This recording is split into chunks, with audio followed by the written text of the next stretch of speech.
साहब हम जा रहे हैं गुड़िया को स्कूल छोड़ने के लिए। विभोर, गुड़िया, मालकी ने कुछ डाला है क्या बैग में? हाँ मम्मा, मुझे भी लग रहा है। ये इतने सारे पैसे ये हमारे तो नहीं है।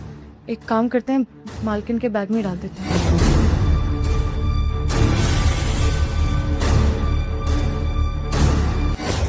रुक जाओ।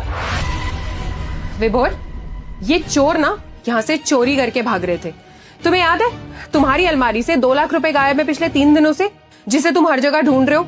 वो और कहीं नहीं है बल्कि इन लोगों के पास है। इसने पैसे तुम्हारी अलमारी से चोरी किए और अब यहाँ से भाग रही थी ताकि पकड़ी ना जाए।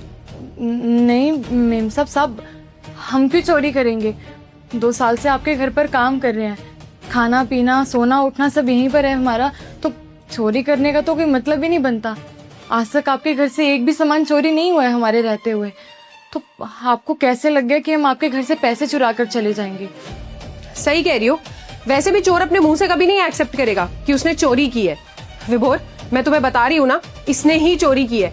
और तुम एक बात बताओ, तुम्हें मेरी बात पे भरोसा है या इस नौकरानी की बात पे? और वैसे भी ये छोटे लोग ना ऐसे ही होते हैं, इन्हें जहाँ चोरी करने का मौका मिलता है ना, वहां से चोरी करते हैं और पैसे लेके भाग जाते हैं, पीछे मुड़ के भी नहीं देखते हैं। ऐश्वर्या, आराम से बात करो। कमला हमारे घर में इतने टाइम से काम कर रही है, ऐसा नहीं है कि मुझे उस पर भरोसा नहीं है। और अगर तुमने इतना बड़ा इल्जाम उस पर लगाया है तो कोई बात होगी तभी तुम ऐसा इल्जाम लगा रही हो। लेकिन फिर भी थोड़े शब्दों का इस्तेमाल सही से करो, एकदम से चोर बोल देना भी ठीक नहीं है। कमला देखो, अगर तुमने चोरी करी है पैसों की तो तुम सच सच मुझे बता दो। मैं समझ सकता हूँ कि तुम्हें शायद पैसों की जरूरत होगी तो तुमने ऐसा कदम उठा लिया होगा। अगर ऐसी बात है तो हम बैठ के बात कर लेंगे, ठीक है? ऐश्वर्या किसी को कुछ नहीं बताएगी और ये बात यहीं दब जाएगी। लेकिन पहले तुम सच बताओ, क्या तुमने सच में 2 लाख रुपए चुराए हैं? साहब हम झूठ नहीं बोल रहे हैं, हमने कोई पैसे नहीं चुराए। हमें तो मालूम भी नहीं था कि यहाँ पर कोई पैसे भी रखे हैं। और सच बताएं तो अगर आपके कहीं पैसे भी रखे होते हैं ना, हम उनको देखते भी नहीं है, अपने काम में मगन रहते हैं हम। मुझे समझ में नहीं आ रहा मेम साहब को क्यों लग रहा है कि हमने कोई पैसे चुराए हैं। यकीन कीजिए साहब, अपना काम हम पूरी ईमानदारी से करते हैं, बहुत मन लगाकर करते हैं। चोरी का तो दूर दूर तक कभी ख्याल भी नहीं आया हमारे दिमाग में। आप हमारी बेटी के लिए इतना करते हैं, उसके स्कूल की फीस, उसके यहाँ पे रहने सहने का, कपड़ों का सब करते हैं, तो हमारे पास तो कोई कारण ही नहीं है ना यहाँ से चोरी करके भागने का।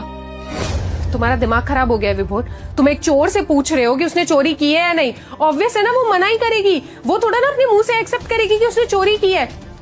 देखो विभोर, बहुत हो गया। मैंने तुम्हें पहले भी समझाया कि ये नौकरानी ना 1% भी भरोसे लायक नहीं है। ये पक्का किसी न किसी दिन इस घर में चोरी करके रहेगी। और देखो, कर दिया इसने कांड, और करो भरोसा इसके ऊपर। तुम्हें कितनी बार मना किया था